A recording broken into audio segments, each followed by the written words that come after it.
Lesson objectives: distinguish between discrete and continuous random variable, identify discrete probability distributions, construct probability histograms.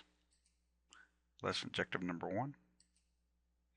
A random variable is a numerical measure of an outcome from a probability experiment, so its value is determined by chance. Random variables are denoted by using letters such as X.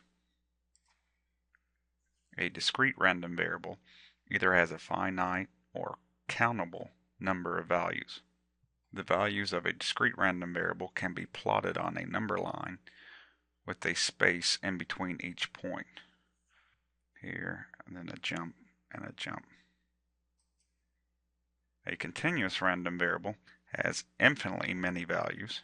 The value of a continuous random variable can be plotted on a line in which there's an uninterruption.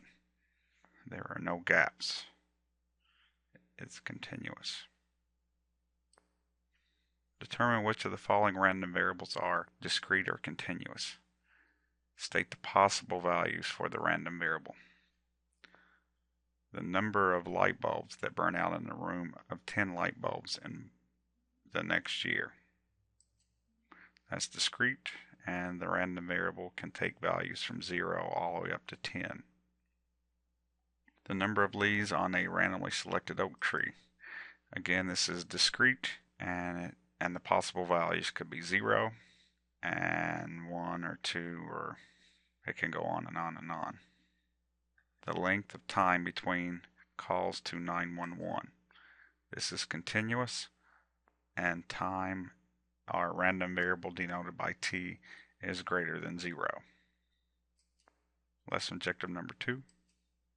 A probability distribution provides the possible value of the random variable x and their corresponding probabilities. The probability distribution can be in form of a table, a graph, or a mathematical formula. Let's look at a table example. The table at the right shows the probability distribution of a random variable x, where x represents the number of DVDs a person rents from the video store during a single visit. So the random variable x ranges between 0 all the way up to 5, and these are the corresponding probabilities for each of the outcome. There are 2 rules for a discrete probability distribution. The sum of all the probabilities have to equal 1, and each probability of the random variable has to be between 0 and 1. Is this a probability distribution? Our first step is to make sure each of these are between 0 and 1, and they are. And number 2 is the sum of all these has to equal 1, and they don't. Okay, is this one a probability distribution? And the answer is no. This is a negative number, and you cannot have a negative number in probability, so this is not a probability distribution. And then the last one, is this a probability distribution? Each of these are between 0 and 1, and the sum of these are equal to 1. So this is a probability distribution. Lesson objective number 3. A probability histogram is a histogram in which the horizontal axis corresponds to the value of the random variable and the vertical axis corresponds to the probability of that value.